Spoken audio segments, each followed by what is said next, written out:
লসাগু এইসব কোনো কিছু করতে হবে না, সমান 2। এবার কি লিখবো, বা উপরে x স্কয়ার, এই x স্কয়ার প্লাস 1 সমান সমান চিহ্নের পাশে কোণাকুণি গুণ হয়ে যাবে 2x, তাহলে x square plus 1 equal 2x।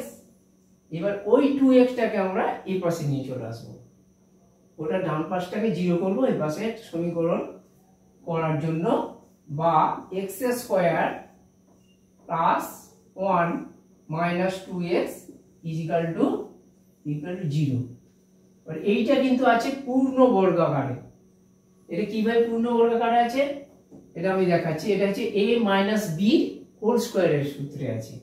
এটা x মানে আমি কি লিখতে পারি, x মানে কি x স্কয়ার মানে x এর হোল স্কয়ার প্লাস এটা 1 মানে 1 এর কি হচ্ছে বর্গ লিখতে পারি 1 স্কয়ার মানে a square plus b square minus 2 into a into b, a মানে এখানে x, 2 ইনটু x, b মানে ইনটু 1, b কে 1, তাহলে a square plus b square minus 2 into a into b equal to 0।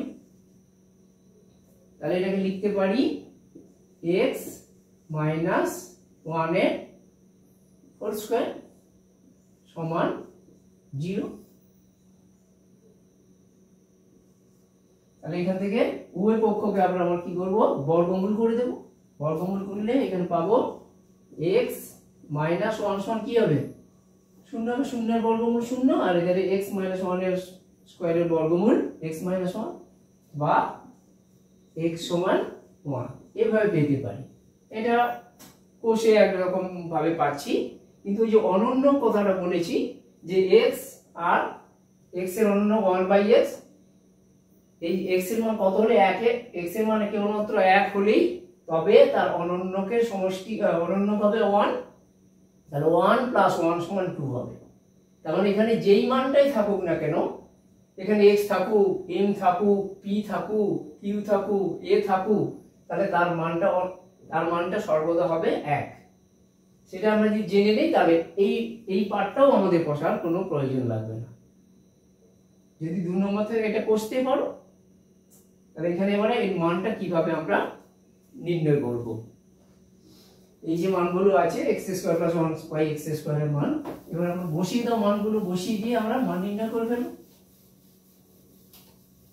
এখানে কত আছে x square plus 1/x square, তাহলে x এর মান কত পেয়েছি, x এর মান 1, তাহলে 1 স্কয়ার যুক্ত এখানে প্লাস 1/x স্কয়ার, এটা 1/1 স্কয়ার, 1/1 স্কয়ার মানে কি 1 স্কয়ার 1 আর 1/1 স্কয়ার মানে 1, তাহলে 1 প্লাস 1 সমান 2।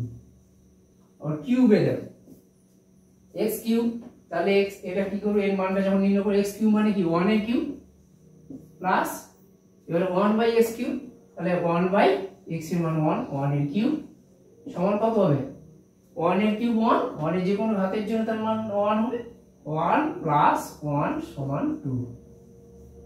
একই ভাবে 11 আছে এটা, তাহলে যে কোনো মানই বসাই না কেন 11 হলো এটাই বসিয়ে দাও, x এর মান 1, তাহলে 1 to the power 11 plus 1 to the power 1/1 to the power 11, তাহলে 1 প্লাস এটা কি 1 সেই 2 হয়ে যাবে, তাহলে 1 প্লাস 1 সমান 2।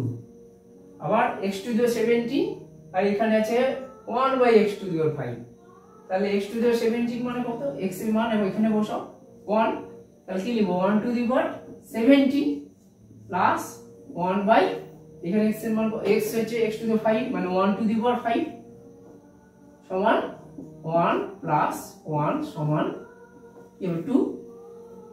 তাহলে ঘাতটা দুটো ভিন্ন আছে, তারও মান হবে 2।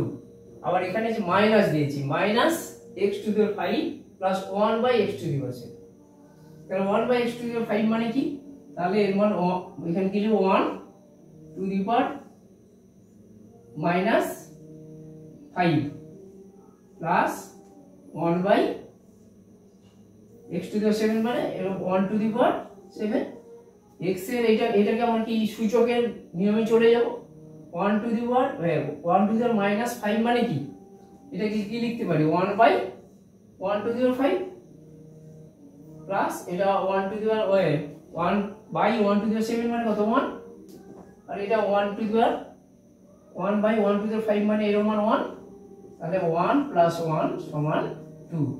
মানে এখানে যে দুটো সূচক ছিল, এটা ঋণাত্মক আর এটা ধনাত্মক, তাদের ক্ষেত্রেও মান হবে সেই অনুন্নকের সমষ্টি 2, সেই 2। এখানে 19 এও একই ভাবে তোমরা করে ফেলবে 1, এটাও হবে মান হবে 1 মানে 2। তাহলে আমাদের মূল সূত্র থাকবে কোন সংখ্যা ও তার অনুন্নকের সমষ্টি যদি 2 হয়, তাহলে তাদের যে কোনো ঘাত হোক না কেন, তাদের সমষ্টি যদি থাকে, সেই সমষ্টি থাকলে তাদের মান নির্ণয়ের মান সর্বদা ওই মান যে দেওয়া থাকবে 2 থাকতে হবে, 2 হবে।